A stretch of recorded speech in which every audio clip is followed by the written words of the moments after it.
महाराष्ट्र राज्य विधी सेवा प्राधिकरण मुंबई, जळगाव जिल्हा विधी सेवा प्राधिकरण व जामनेर तालुका विधी सेवा समिती व जामनेर तालुका वकील संघ यांच्या संयुक्त विद्यमाने येत्या शनिवारी म्हणजे 22 मार्च रोजी जामनेर येथील दिवाणी व फौजदारी न्यायालयात राष्ट्रीय लोक अदालतचे आयोजन करण्यात आले आहे, अशी माहिती जामनेर येथील दिवाणी व फौजदारी न्यायाधीश श्रीयुत D.N. चामले यांनी दिली.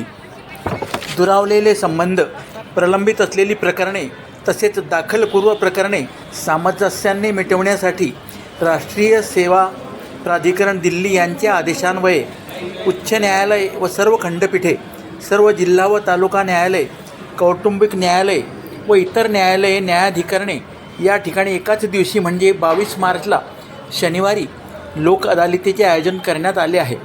जामनेर येथील लोक अदालतीत बँक वसुली, निगोशिएबल इन्स्ट्रुमेंट ॲक्ट कलम 138 खाली दाखल होण्यापूर्वीची प्रकरणे, दाखल झालेली प्रकरणे व इतर फौजदारी तडजोड पात्र वैवाहिक व इतर दिवाणी प्रकरणे, महसूलबाबतची प्रकरणे, BSNL वीज मंडळ, पतसंस्था, बँका यामध्ये आपसात तडजोड प्रकरणे सामंजस्याने मिटवण्यासाठी लोक अदालत हे एक चांगले माध्यम आहे. या माध्यमातून पक्षकारांनी आपली प्रकरणे यावेळी हजर करावीत असे आवाहन श्रीयुत चामले यांनी केले आहे. या पत्रकार परिषदेला न्यायाधीश PV सूर्यवंशी, न्यायाधीश BM काळे, सरकारी वकील कृतिका भट, रुपाली चव्हाण, ॲड प्रशांत भावसार, जामनेर वकील संघाचे अध्यक्ष ॲडव्होकेट KP बारी, सचिव ॲड DB गोतमारे तसेच वकील संघाचे पदाधिकारी उपस्थित होते.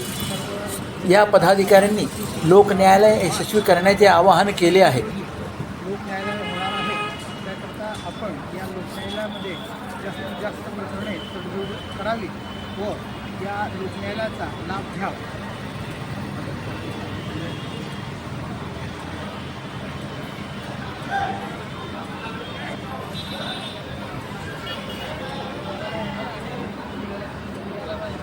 नहीं,